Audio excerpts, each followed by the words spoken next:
कहते हैं कि अंधेरा जितना गहरा होता है सुबह उतने ही नजदीक होती है।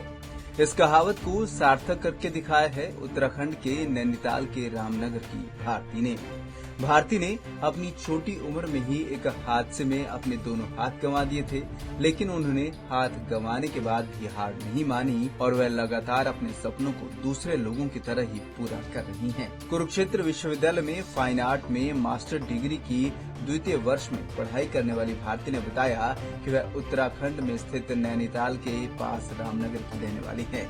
परिवार में वह 5 भाई बहन हैं। उनकी माता गृहिणी है।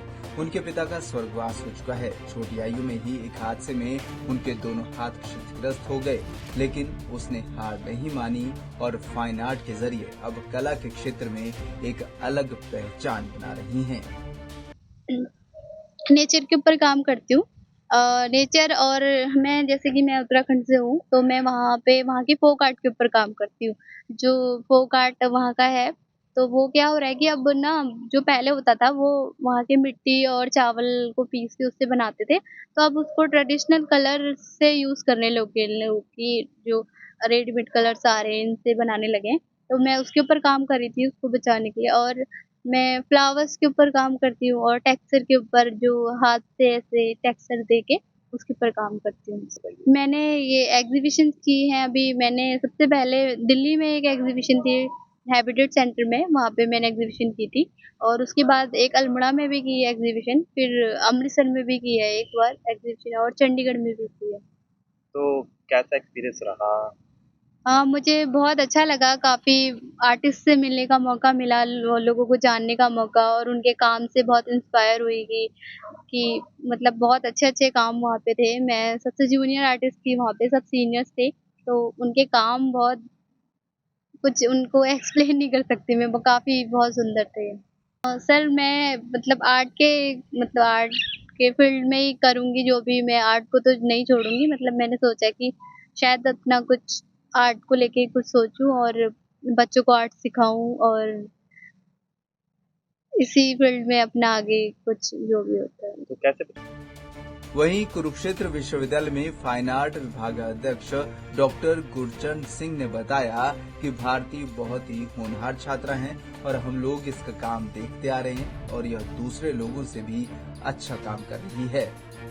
शारीरिक चुनौतियों के बावजूद भी उसने अपनी हार नहीं मानी। सबसे पहले तो वो इसलिए बधाई की पात्र है, उसके पूरा परिवार इसलिए बधाई के पात्र है कि इस प्रकार की शारीरिक चुनौतियाँ जो हमारी कला में, तो वो हाथों का सबसे बड़ा योगदान होता है।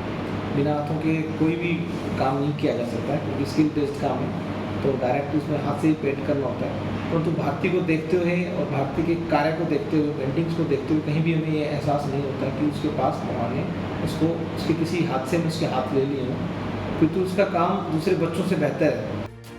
वहीं भारती की क्लासमेट तनीषा ने बताया कि भारती को देखकर हमें प्रेरणा मिलती है कि किस प्रकार से भारती काम करती है। हमारे जैसे विद्यार्थी भी इतनी बारीकी से काम नहीं कर पाते जितनी बारीकी से भारती काम करती है।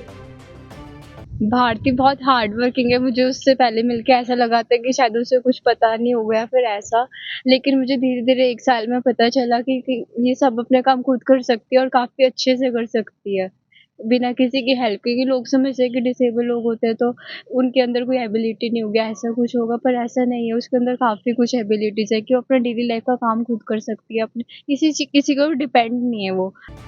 भारती फाइन आर्ट में कुछ अलग करना चाहती है, जिसके चलते भारती ने नेचुरल आर्ट पर ज्यादा काम किया है और धीरे धीरे वह इसमें इतनी अव्वल हो गई है कि अब अपने द्वारा बनाए गए आर्ट की एग्जीबिशन चंडीगढ़, अमृतसर और दिल्ली जैसे बड़े शहरों में लगा चुकी है। भारती अब भविष्य में इससे भी बेहतर काम करने पर काम कर रही है, ताकि मास्टर डिग्री करने के बाद वह फाइन आर्ट में काम करके इसमें अपना भविष्य बना सकें। पंजाब केसरी टीवी के लिए कुरुक्षेत्र से अशोक यादव की रिपोर्ट।